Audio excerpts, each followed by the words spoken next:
Olá, sejam bem-vindos ao canal da UCPEL aqui no YouTube. Nós estamos de volta com a nossa série de entrevistas sobre os cursos dos programas de pós-graduação aqui da Universidade Católica de Pelotas. E hoje a gente vai ter uma conversa para lá de especial com a professora que é coordenadora do programa de pós-graduação em saúde no ciclo vital, professora, doutora Luísa Jardim Correia de Oliveira. Bem-vinda, professora, muito obrigada por ter aceitado o nosso convite. E vai ser uma oportunidade para você aí entender quais são os benefícios, os desafios de quem está considerando, está pensando em fazer mestrado, também doutorado, com qualidade, né, prof? Essa vai ser a nossa conversa. Vamos começar, prof, falando um pouquinho sobre a história do nosso curso. Como é que começa o PPG? Eu já falei no episódio anterior, quando a gente diz PPG é programa de pós-graduação, né, mestrado e doutorado. Mas como é que começa a história, então, do nosso PPG em saúde no ciclo vital? Bem-vinda de novo. Muito obrigada, Lê. Então, o nosso programa, ele já é um programa consolidado, ele existe desde 2012. E quando ele começou lá em 2012, ele até tinha um outro nome, que era Saúde da Mulher, da Criança e do Adolescente.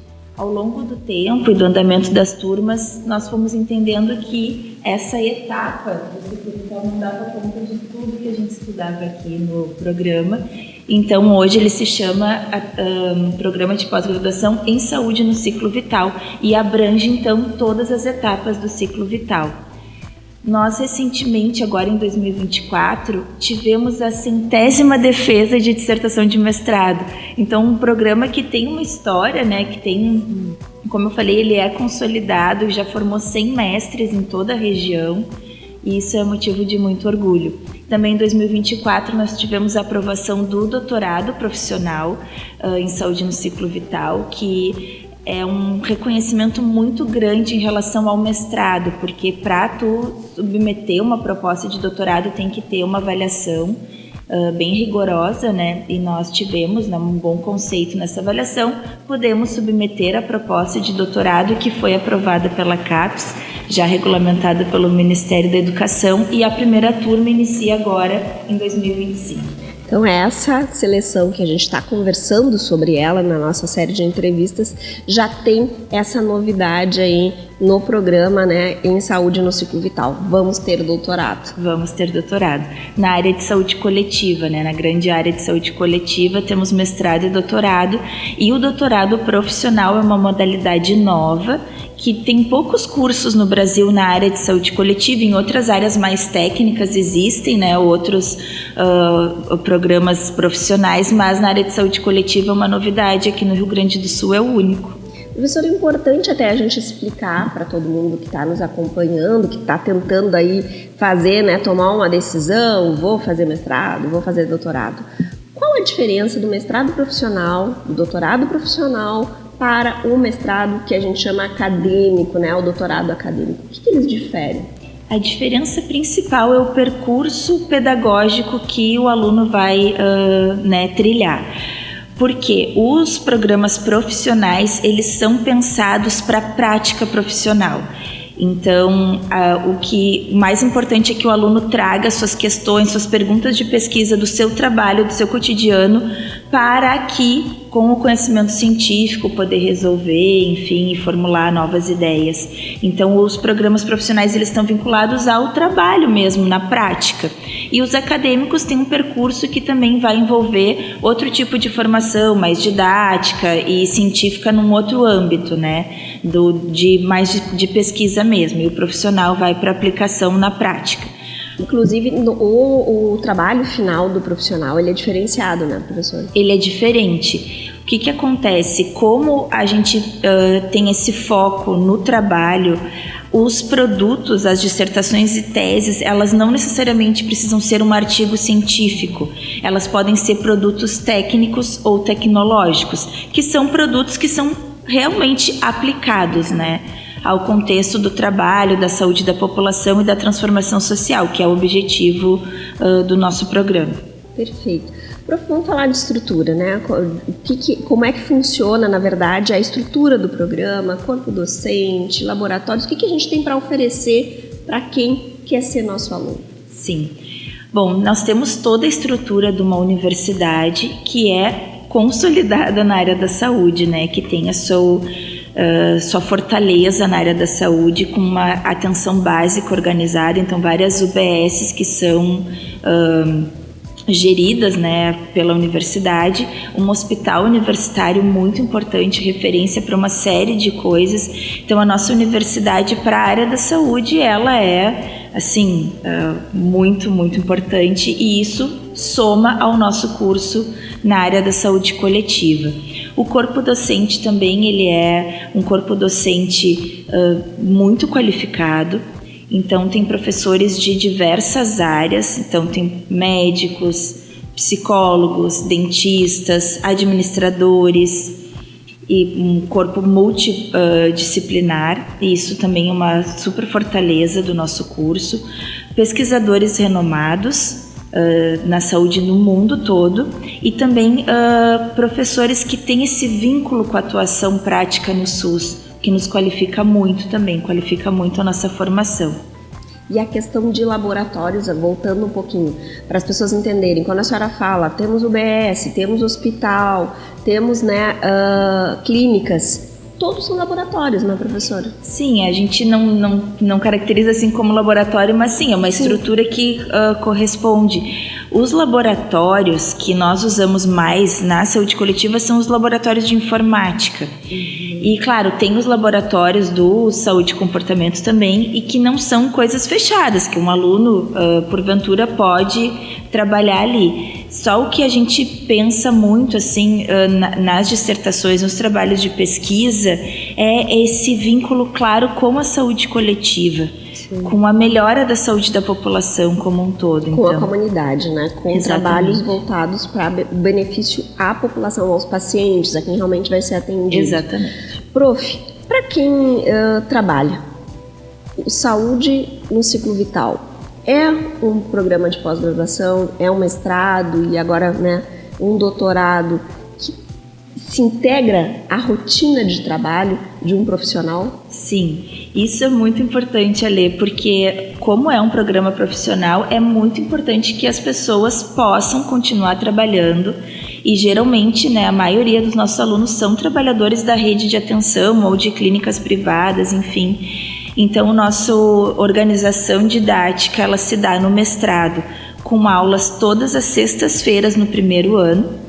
E aí, ao longo do primeiro ano e do segundo, o aluno desenvolve a sua dissertação, mas as aulas são concentradas. E o doutorado também vai ter aulas nas quintas e sextas-feiras, ao longo do primeiro ano, e algumas disciplinas vão ser ofertadas no segundo ano, para que o aluno trabalhador possa organizar as suas atividades, né? Então, esse é um regime que a gente considera muito importante para favorecer o aluno trabalhador. E aí, esse aluno, ele tem que ter formação na área da saúde especificamente, ou a gente pode, por exemplo, aceitar o projeto, né, de uma pessoa formada em gestão hospitalar? Sim, nós aceitamos, sim, o nosso regimento, ele fala que o aluno precisa ter uma graduação, não precisa ser necessariamente da área da saúde, mas, claro, é importante que ele trabalhe na área da saúde para que ele possa desenvolver a sua dissertação e a sua tese no seu campo de trabalho.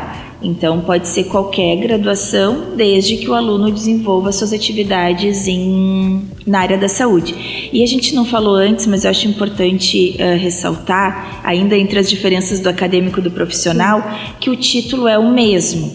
Quem é mestre por um programa acadêmico ou por um programa profissional, ele é mestre. E os alunos, né, os egressos do nosso programa, eles são mestres ou doutores em saúde no ciclo vital. Então não faz diferença para o diploma. Não, a diferença está em você criar um produto que pode ser aplicado no seu trabalho até você ser reconhecido, né? A professora levou alguma inovação que foi construída aqui dentro durante, né, o mestrado ou durante o doutorado. Quer dizer, talvez faça até uma diferença maior, né, na vida das pessoas e na sua própria vida. Não é só um mestre, mas é alguém que inovou, que levou algo, Exato. Né? E isso eu acho mais bonito, assim, do programa, porque as pessoas estão lá na prática, trabalhando, atendendo os pacientes, fazendo gestão, enfim, e elas identificam muitos problemas que poderiam melhorar o serviço, melhorar a saúde, e a gente recebe essas pessoas com esse olhar de quem está atuando e que tem as suas próprias perguntas, e ela vem para a universidade se capacitar para, através do método científico, dar uma resposta para aquele problema. Então, eu acho isso a parte mais bonita, assim, do programa profissional. O aluno não vem e entra numa pesquisa que está em andamento, que isso é um tipo de formação muito importante também, mas ele vem com a sua pergunta de pesquisa, com os seus problemas práticos para resolver, e a gente aciona, né, uma rede de conhecimento para dar conta disso e suportar e fazer os produtos, e às vezes os artigos também, eles são importantes. Então existem dissertações e teses que são artigos, pesquisas bem delineadas, mas que vão responder a questões que as pessoas, né, os trabalhadores estão observando no cotidiano do trabalho. E muitas vezes esses produtos, né, não são só aplicados no seu trabalho, na sua rotina do dia a dia, no seu ambiente ali profissional, mas se tornam exemplos de políticas públicas, né, professora? Em saúde coletiva especialmente. Exato. Então, às vezes o aluno está aqui, né, o mestrando, o doutorando, ele está aqui pesquisando, fazendo ciência e contribuindo até para mudanças, né, de ações, de políticas que vão mudar a vida das pessoas de verdade. Mas, prof, vamos falar de pesquisa, né? Quais são as nossas linhas de pesquisa do saúde no ciclo vital e o que está se fazendo aí agora? Certo. Nós temos 3 linhas de pesquisa. Elas são, a primeira é a atenção à saúde no ciclo vital, que é uma linha abrangente que se propõe a estudar as etapas, né, do ciclo vital nos 3 níveis de atenção à saúde. Então, nessa linha, geralmente se desenvolve, por exemplo, um profissional que trabalha num hospital, no setor de pediatria, e ele está identificando um padrão de internações pela mesma causa, e aí a gente faz uma pesquisa no setor de pediatria para estudar as crianças que estão sendo internadas. Então, é uma etapa no ciclo vital dentro de um hospital. Isso entra na linha de pesquisa atenção à saúde no ciclo vital. Assim como um profissional da atenção básica, que tem interesse em estudar, por exemplo, a saúde do escolar. Então, também entra nessa etapa, nessa linha de pesquisa, que é a atenção à saúde no ciclo vital. A outra linha de pesquisa é a avaliação de tecnologias e serviços em saúde. Essa é uma linha que se enquadra bem em aspectos mais gerenciais e da própria avaliação do serviço. Então, será que a atenção que eu estou prestando no meu serviço, ela é de qualidade? Qual é a satisfação dos usuários do meu serviço? Como estão os recursos? Como eu estou aplicando os recursos? Essa linha engloba, né, a avaliação de serviços e tecnologias em saúde, engloba todos esses aspectos. E a terceira linha se chama Promoção e Educação em Saúde. É uma linha bem abrangente e ela engloba tanto a educação popular em saúde, então as ações de educação popular, os saberes populares em saúde, enfim, como os usuários estão lidando com uma certa situação, a implementação de uma atividade de educação em saúde. E essa linha também engloba os aspectos da educação continuada. Então, tem alunos que querem desenvolver uma capacitação, um programa de capacitação para os seus colegas do hospital, da UBS, da sua clínica. Sim. Então, essa linha engloba tanto a educação popular quanto a educação continuada, que é voltada aos profissionais. Desenvolvimento de protocolos. Então, em alguns alunos que eles vêm e eles identificam isso. A gente não tem um protocolo definido para essa condição e essa condição acontece muito. Então, ele vai desenvolver um protocolo para os colegas usarem no serviço. Tem alguma pesquisa hoje em andamento, assim, que a senhora destacaria? Algo que está quase no finalzinho, assim, que o aluno já é quase mestre e que a senhora acha que vai ter uma boa aplicação? A gente tem um projeto de pesquisa que está finalizando, que ele é muito importante, que é uma pesquisa coordenada pela professora Iná Santos, que é sobre a qualidade da atenção primária no município de Pelotas, tanto a zona urbana como a zona rural. Então, foi um projeto contemplado com um edital de pesquisa da FAPERGS, e a gente envolveu muitos alunos também, então 30 alunos fazendo a coleta de dados, recebendo uma bolsa, incentivo de pesquisa. e avaliando todas as UBS do município para várias condições de saúde da APS, né, da Atenção Primária em Saúde, também avaliando a satisfação profissional, como os profissionais se sentem em relação ao seu atendimento e também a satisfação dos usuários nas ações programáticas, porque a atenção básica ela se organiza em ações programáticas, que são aqueles problemas, aquelas condições, na verdade, que são mais esperadas na população. O serviço se organiza, como, por exemplo, o pré-natal, saúde da criança, o programa de atenção ao hipertenso e diabéticos, enfim, saúde da mulher. Então tem uma avaliação bem completa de todas as ações programáticas e vários alunos estão desenvolvendo suas dissertações dentro dessa pesquisa. É uma pesquisa que nos orgulha muito e que vai trazer resultados para todo o município. Exatamente. É uma pesquisa muito importante. É um mapeamento aí, né? A construção de um planejamento, né, para o município. Professora, vamos falar de mercado de trabalho. Quem é mestre, né, quem conclui, recebe o título de mestre em saúde no ciclo vital, que portas se abrem para essa pessoa e agora também para quem vai nos procurar para fazer o doutorado? Sim, o mestrado, ele, primeiro, assim, mestrado e doutorado é uma formação que qualifique, que modifica a tua forma de ser profissional. Por quê? Porque é uma formação que traz muito a reflexão, que apresenta o método científico e ele tem que se aplicar a uma série de coisas na nossa vida, né? E tu trabalhar principalmente na área da saúde com base em ciência, tu modifica a atenção que tu presta para o teu usuário. Então, quando eu consigo interpretar a ciência, a evidência científica e tomar uma decisão clínica, isso me qualifica sobremaneira. Mas tirando assim para o nível da atenção propriamente dita, quem tem mestrado e doutorado se capacita para o trabalho na docência. Então, geralmente os concursos para ser docente exigem mestrado e doutorado, ou mestrado ou doutorado, mas geralmente os dois.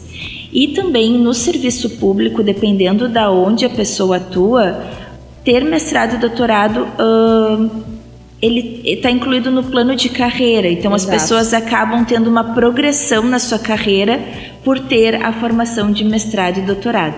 Isso pensando assim rápido aqui contigo nas coisas que eu enxergo que são mais aplicadas, né? Mas a gente poderia pensar em pessoas que realmente deram uma guinada na sua vida profissional a partir de uma formação estrito sensu. E cada vez mais, né, professora, a partir da pesquisa mesmo que a senhora acabou de falar, né, desse trabalho importante sobre, na verdade, é um raio-x que está se fazendo, né, da situação de Pelotas hoje na saúde, mas é esse tipo de pessoa formada com essa qualificação que os governos precisam. Sim. E vão precisar cada vez mais, né? Exatamente, que saibam usar o dado, né? Que saibam usar a ciência para realmente fazer aquela virada de chave dentro das ações, né, de governo. Prof, temos ex-alunos, temos egressos que a senhora lembre, assim, não precisa dizer o nome, mas assim, que estão, por exemplo, fora do estado, trabalhando, que conquistaram o mundo aí fora, graças ao título de mestre aqui na UCPEL? Sim, com certeza. Nós, para toda avaliação da CAPES, a gente precisa falar sobre os nossos egressos, né? A qualidade dos egressos fala da qualidade do programa, então a gente está sempre de olho nos egressos. Nós temos pessoas assim que realmente vemos e consideramos que elas têm sucesso nas suas carreiras, nas suas trajetórias, não vou citar nomes. Isso não mas sim, que nos orgulham, que fazem trabalhos significativos, que mudaram as políticas públicas no seu município, como tu falou, que continuaram, né, na formação do doutorado, que são docentes em universidades, enfim, tem muitos egressos de sucesso. Perfeito. Prof, quem vai nos procurar para participar da seleção? As inscrições já estão abertas, mas assim, só vamos explicar como é que acontece a seleção, quais são as etapas dessa pessoa, além de se inscrever, depois o que acontece? Então, primeira coisa é ficar atento ali ao site, ao edital, né, da inscrição. E as etapas de seleção para o mestrado e doutorado profissional, elas são análise de currículo.